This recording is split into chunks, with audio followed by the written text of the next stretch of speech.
É, Aqui vai parecer bobo, tá? Falar sobre elementos de visual design, porque assim, são questões bem primárias e de base mesmo, né? Quando a gente fala de elementos de visual design, que pode aplicar para design gráfico, pode aplicar para design digital, são realmente os fundamentos, né? Quando você vai estudar isso na faculdade de design, você vai aprender o que é um ponto, o que é uma linha, né?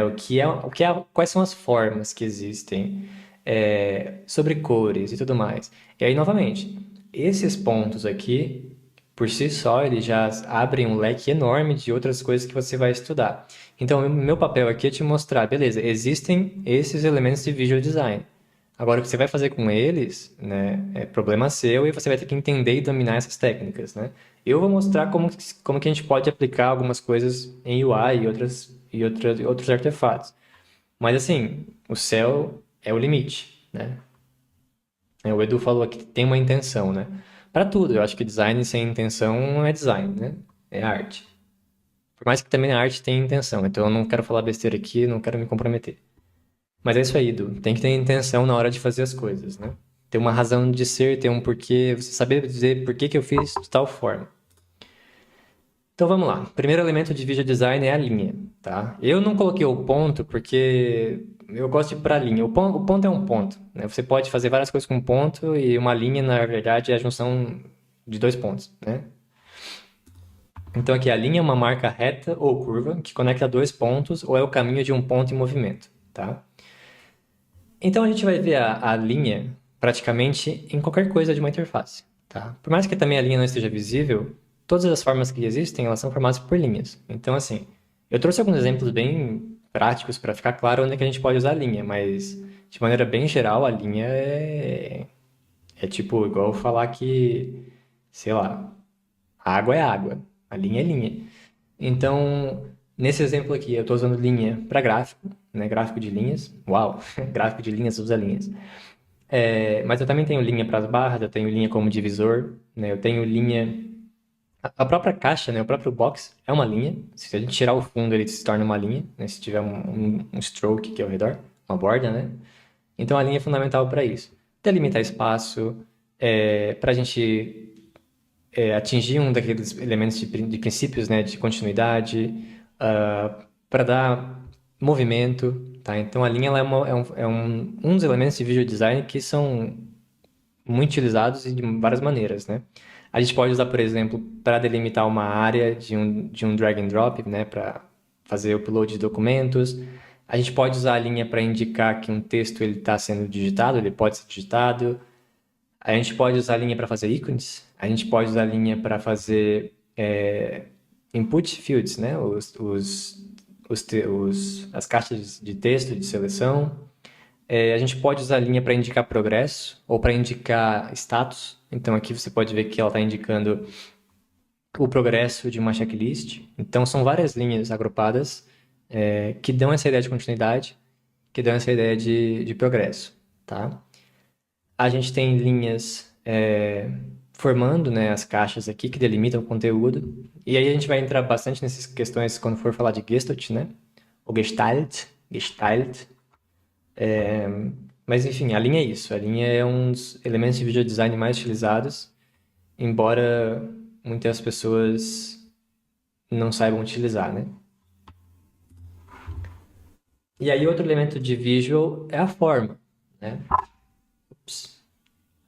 Quando eu falo forma, eu estou basicamente falando de formas geométricas ou orgânicas, tá? Em UI, a gente vai ver bastante formas geométricas, né?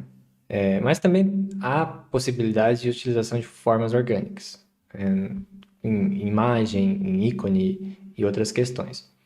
Mas as formas geométricas a gente pode ver, nesse caso aqui, né? A gente tem retângulo, a gente tem círculos, a gente tem triângulos, né? Diferentes formas geométricas que vão dando cara à nossa interface. E é meio óbvio, né? Quando a gente fala de forma geométrica, pô, um botão quadrado, um botão redondo, a gente tem boxes, a gente tem, sei lá, um dashboard cheio de caixa. O próprio conceito do The Box Model no CSS, né, quando a gente vai entender isso aí, é geométrico, né? Até uma vez alguém me falou que o designer, ele pensa pensa redondo e os desenvolvedores pensam quadrado. Porque a gente sempre está pensando, tipo, em deixar a interface, sei lá, com bordas arredondadas, com elementos que são orgânicos e outras coisas. Mas na hora de fazer isso no código, o cara vai escrever lá uma div, é uma caixa, é um quadrado. E aí, claro, vai ter os tratamentos para fazer como está no design. Mas na prática é um quadrado, é um retângulo. A gente pode usar formas orgânicas dentro de UI, né? Para, sei lá, trazer essa característica aqui de composição. Por exemplo, esses cards aqui, é claro que não é UI, não seria dessa forma, mas como elemento de marketing, né? Como elemento sei lá, de uma landing page ou de, sei lá, qualquer outra coisa, ele é bem orgânico, né? Ele é uma blob, ele é um negócio todo molenga. Então, a gente traz essa parte orgânica para dentro da UI também. Mas de resto é tudo geométrico, né? Então a gente tem as caixinhas aqui, a gente tem os botões, os ícones. Os ícones, a maioria deles são compostos por formas geométricas, né? Eles não chegam a ser orgânicos, porque o orgânico está muito ligado também com não é meio com o caos, assim, né? É só pensar na natureza. Natureza é orgânica. Você pega um galho, pô, não dá pra, tipo, não dá pra dizer que ele é geométrico, porque ele tem muitas imperfeições. é, Também não são imperfeições, né? Natureza é perfeita. Mas enfim, vocês entenderam o que eu quis dizer, né? Formas orgânicas, elas não são tão replicáveis assim. Elas são mais lúdicas, mais livres, mais away. E embora pareça orgânico, né? Se a gente pega esse fantasminha aqui, quando a gente vai desconstruir um elemento, ele é basicamente feito de formas geométricas, né? Ele vai ter um círculo aqui, ele tem dois outros círculos aqui. Para fazer a sainha aqui do fantasminha são três círculos, e aí a gente só vai conectando esses pontos. Então isso permeia tudo que a gente tem de design, né? Formas geométricas e orgânicas são bem comuns. As orgânicas muito mais em... Caramba, passou um caminhão aqui. As orgânicas são muito mais comuns em design gráfico, né? Outro elemento de visual design são as cores, tá? E aí aqui, eu não coloquei tipografia, né? Podia ter colocado também. Posso falar disso também se vocês quiserem, eu falo sobre tipografia também. Mas um elemento de visual design como a cor, cara, só isso, só cor, quando a gente assim, vamos falar de cor, daria para falar sobre um semestre inteiro só sobre isso. Por quê? Quando a gente fala de cor, a gente vai falar de contraste, a gente vai falar de escala cromática, de círculo cromático, de psicologia das cores, é, aspectos culturais das cores. A gente pode falar sobre, que mais? A gente pode falar sobre, enfim, várias coisas que envolvem cores. Cores no design system, cores de sistema, cores de marca, cores secundárias, cores primárias, cores accent, né, que são as que vão ter destaque, cores de sistema, já falei? Acho que já, né? Enfim, é um leque tão grande que só isso aqui dá um... Enfim, tem vários livros só sobre isso, né? Cor pigmento, né? Porra, tem muita coisa. Muita coisa mesmo.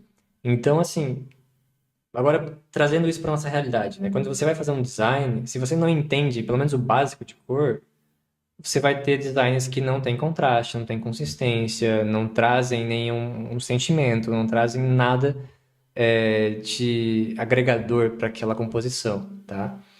E um exemplo, né? A gente está fazendo um app na empresa que a gente tem uma paleta de cores do cliente para trabalhar, mas ao mesmo tempo a gente está com um conceito que explora os momentos do dia, né? E a gente trabalha com gradientes para replicar o amanhecer, o entardecer, a noite, né? Dependendo de que hora você vai acessar o app, as cores elas vão te dar esse feedback visual de, pô, tá acabando o dia, hoje é de noite. E aí o conteúdo que vai estar disposto dentro desse, imagine que é um card, ele vai ser relacionado com esse momento do dia também. Por exemplo, é um aplicativo de saúde, né? Então você terminou a sua bateria de testes no dia, já é, sei lá, 5 da tarde. E vai estar o sol começar a se pôr, né? O aplicativo ele vai replicar essa característica por meio das cores e vai indicar assim, beleza, já acabou o seu dia, que tal agora você se preparar para jantar? Ou achar um lugar para comer? Ou revisar o seu próximo passo, entendeu? Então as cores elas são capazes da gente também atribuir significado de uma maneira mais complexa, né? De não só psicológico, mas também funcional, né? De trazer um propósito para a cor, não só estético, mas um propósito funcional mesmo, né? De, beleza, se é de tarde, então é melhor eu começar a pensar nesse planejamento do meu próximo dia, sei lá. Mas vamos falar mais aqui sobre cor, tá? Ops, pulei aqui. Então, assim, as cores, elas vão reforçar essa mensagem simbólica como eu estava falando, né? Esse exemplo aqui, putz, eu sempre esqueço qual é os temas corretos, mas é uma empresa que ela mistura o design escandinavo com as características cromáticas, se eu não me engano, da Espanha, que é tudo mais quente, mais terroso e ao mesmo tempo os produtos que eles vendem têm uma estética mais escandinava, né? Então são bem minimalistas, são bem forma e função, né? Então eles juntaram essas duas características numa coisa só e formaram essa marca aqui, tá? Para reforçar o simbolismo da marca, né? A gente é uma marca que tem raízes espanholas, eu acho que Espanha, tá? Eu não sei muito bem. Mas é ali nessa região que é mais calorosa, né? Mas ao mesmo tempo a gente vende produtos que são escandinavos, então ele tem esse apelo mais minimalista, tá? Então eles juntaram essas duas coisas, usaram as cores para trazer esse simbolismo, né? Os tons mais terrosos, os tons mais opacos, mas ao mesmo tempo esse minimalismo na tipografia, na composição, né? No grid das coisas. Então é interessante como essa composição se deu. Mas e aí, pessoal, vocês estão curtindo? Vocês têm alguma dúvida em relação a cores? Dá um espaço aí para vocês fazer pergunta também enquanto eu tomo uma aguinha, para depois seguir para um outro elemento de visual design que são os espaços, né?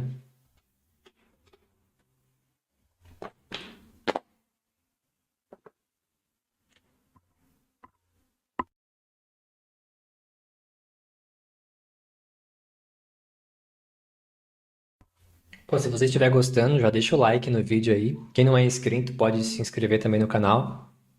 Eu quero trazer mais conteúdos bacanas para vocês em relação a design também, os fundamentos, né, princípios e talvez história do design também.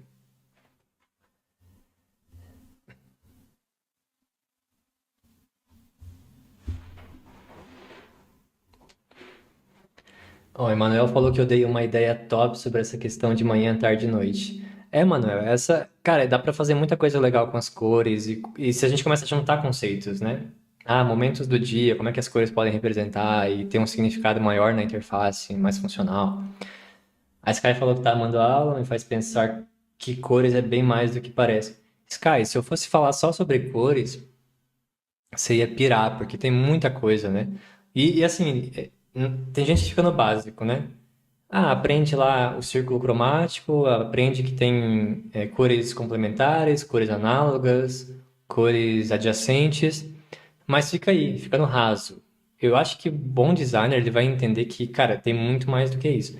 Tem um site, deixa eu ver se eu consigo acessar aqui, que eu gosto muito,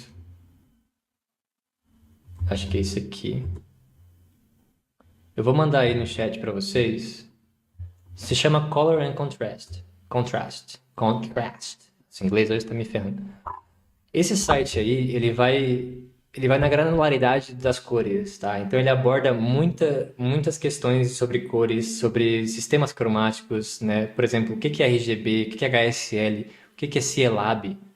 Essas coisas muita gente não sabe, porque não se dedica, não se debruça a estudar mais sobre as cores, né? Eu estava lendo, não, eu tava assistindo um documentário sobre a Bauhaus, e tinha um dos professores, que é o Johannes Itten, que o cara tem um livro sobre cores que é muito legal também. E o Goethe também tem um livro muito legal sobre cores. E esses caras, eles foram tão fundos sobre as cores que você olha assim e pensa, caramba, velho, como que pode existir tanta coisa sobre cores? O Johannes mesmo, você pega a história da Bauhaus, o cara fundou tipo um culto na Bauhaus, que ele tatuou na nuca ah, o círculo cromático, velho. De tão maluco. Ele raspou o cabelo, tatuou o círculo cromático na nuca e tinha lá uma espécie de seita lá dentro da Bauhaus, né? Os alunos deles tinham que ser vegetarianos, veganos, raspava a cabeça dos malucos. Então, assim, os caras.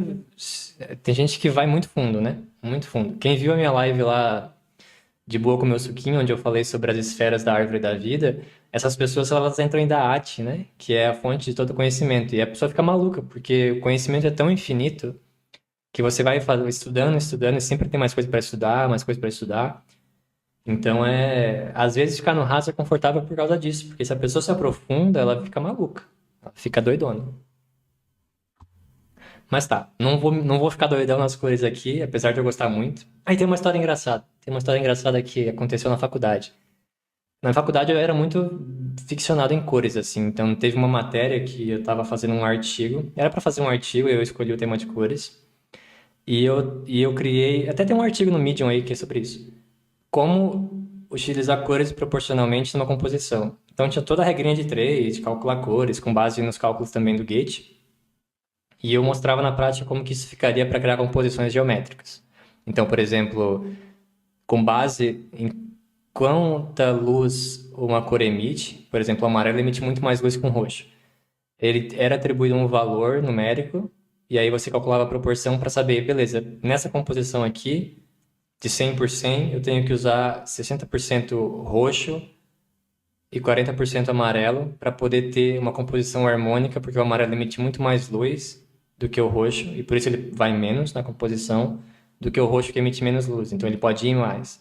E aí eu fiz um artigo sobre isso, apresentei para os colegas, e meu professor de cor, não era só sobre cores, mas era uma matéria de cores e sei lá qual era uma matéria que falava bastante de cores da faculdade. O cara foi na sala, não era nem matéria dele, ele foi na sala, pegou aquelas câmerazinha pequenininha, sabe, da Sony que tem o visorzinho que ficava aqui na frente, e começou a me filmar, velho. Começou a filmar e eu apresentar o negócio, meu estudo sobre cores. Porque, sendo bem honesto, não tem nada contra ele, mas as aulas sobre cores que ele dava era muito ruim, velho. Ele fazia slide fundo preto com fonte roxa. Eu não sei se era proposital, pra galera ficar tipo, caralho, velho, que porra é essa? Mas ele foi nessa outra aula, dessa outra professora, me veio apresentar o meu trabalho, que era sobre cores, e filmou a parada. Porra, velho. Hoje em dia isso seria bizarro, assim. Naquela época não tinha LGPD e os caralho, mas enfim.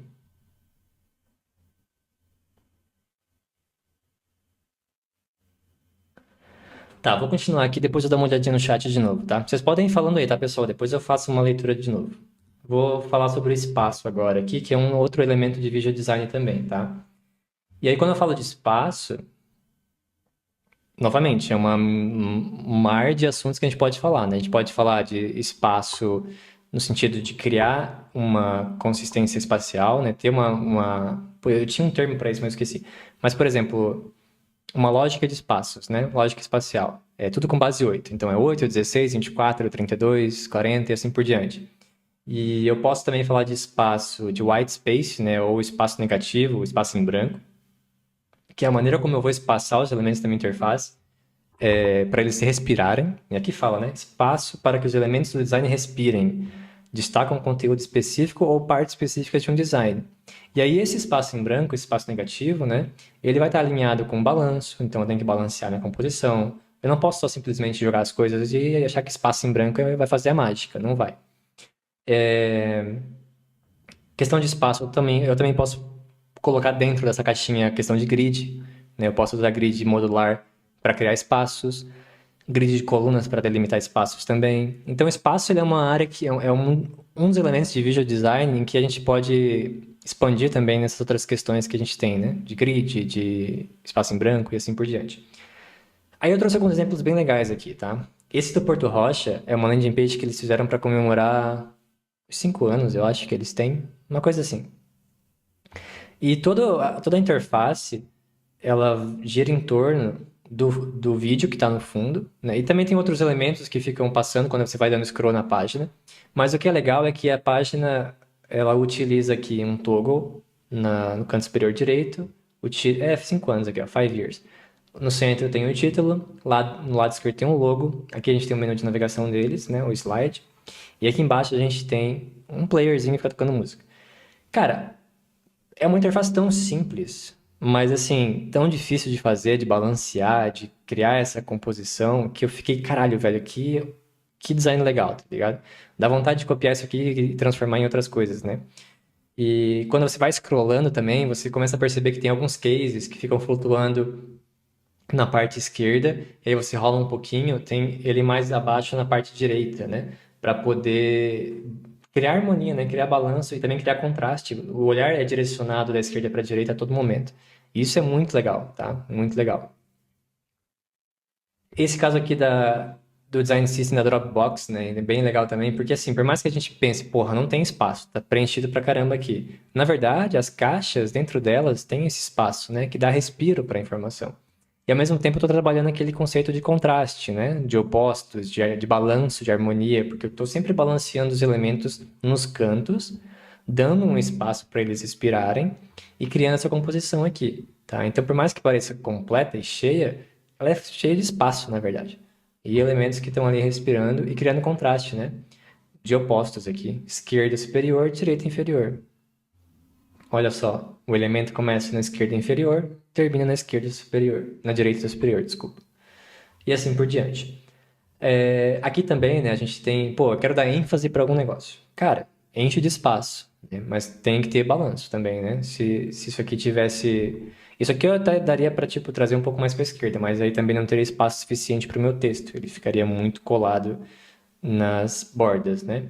Então aqui é o espaço suficiente para ele respirar e ao mesmo tempo eu fazer uma composição legal aqui também de rotação, né? Esse aqui é uma outra tela daquele aplicativo que eu falei antes, do Joy. E eu gostei muito que eles utilizam um espaço inferior, né? Que geralmente vai ter uma navbar ali, mas eles fizeram um scroll para você ver as datas. Cara, isso aqui ficou muito legal, porque tem um espaço para o seu dedão aqui poder trabalhar, né? Você fazer o... E, e ficou muito bacana, tá? A utilização do espaço para essa interação aqui. Aqui também tem um exemplo bem simples, né? A gente tem o FAB, né? O Float Action Button no canto superior direito, que ele vai abrir ali uns quadradinhos, aí perceba como tem espaço, né? Eu consigo criar contraste, porque eu estou alinhando eles em cima e embaixo, dá um espaço suficiente para respirar, e também para uma questão bem interessante, quando a gente trabalha com esse tipo de elemento aqui, é interessante pensar na evolução, né, desse espaço. Como é que ele vai se desenvolver? Porque aqui ele tem duas linhas, mas ele poderia ter três linhas. Se eu não deixo espaço suficiente, o meu componente quebra. Então, pensar em espaço é se antecipar também. É ter um design que vai ser pau para toda obra, né? Ele vai se adequar independente da quantidade de conteúdo.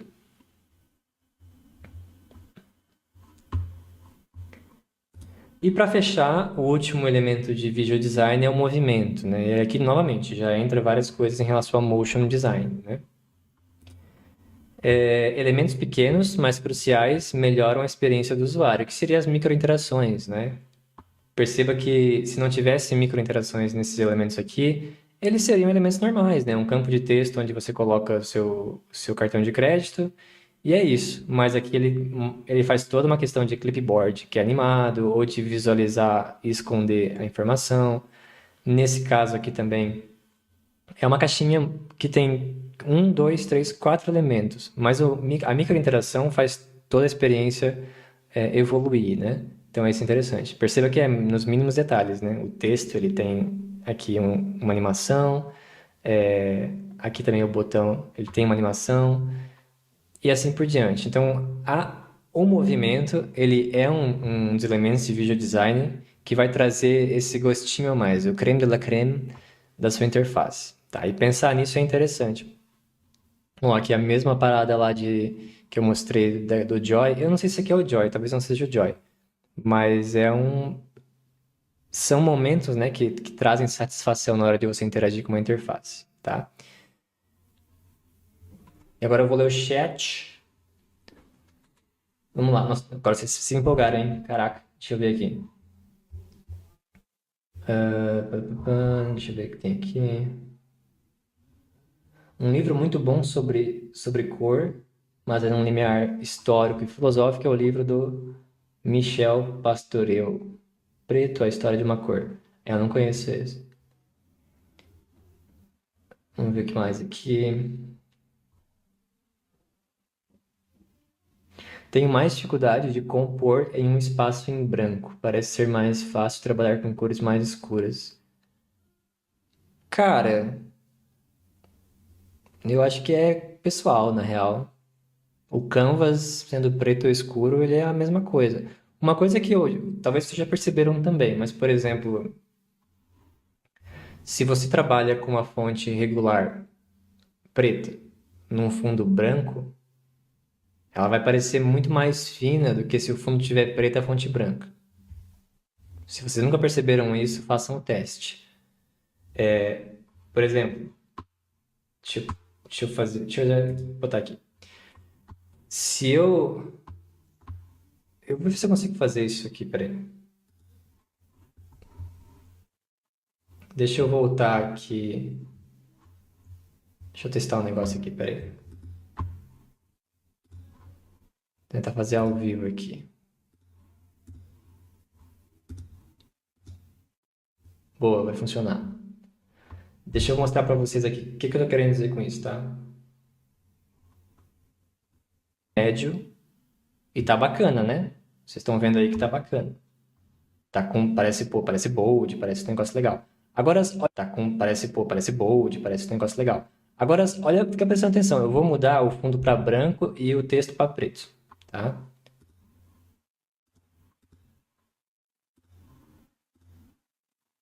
Oh, caramba.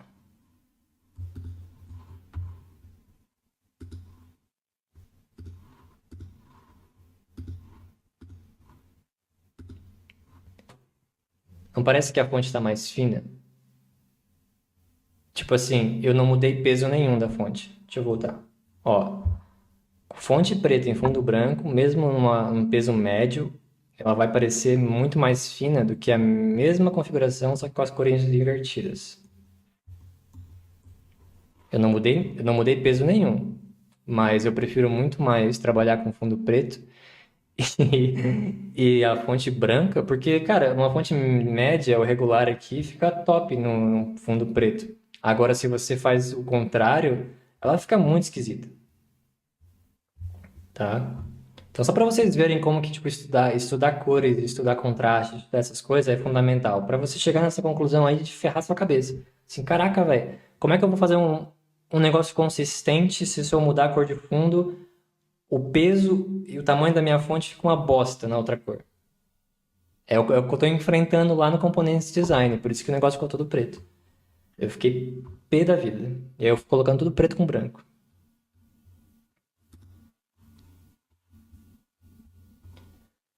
Deixa eu ver mais perguntas aqui.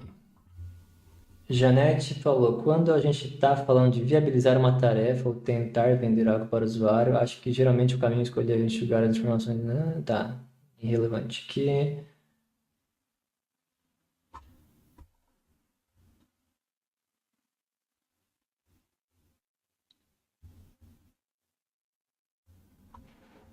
tô lendo, tá, pessoal? Desculpa aí se ficar em silêncio, mas eu tô lendo aqui vocês.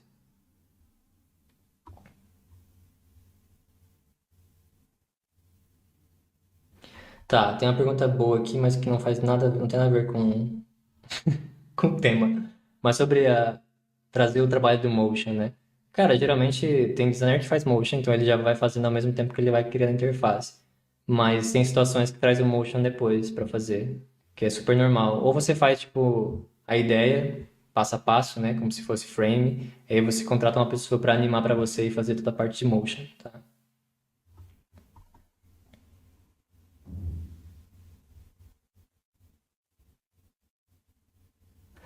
Beleza. Vou falar sobre o último tópico aqui, que é a Gestalt, que aí é um papo mais psicológico. Vamos lá. Deixa eu voltar lá para apresentação. Agora vai dar um boom na cara de vocês aí.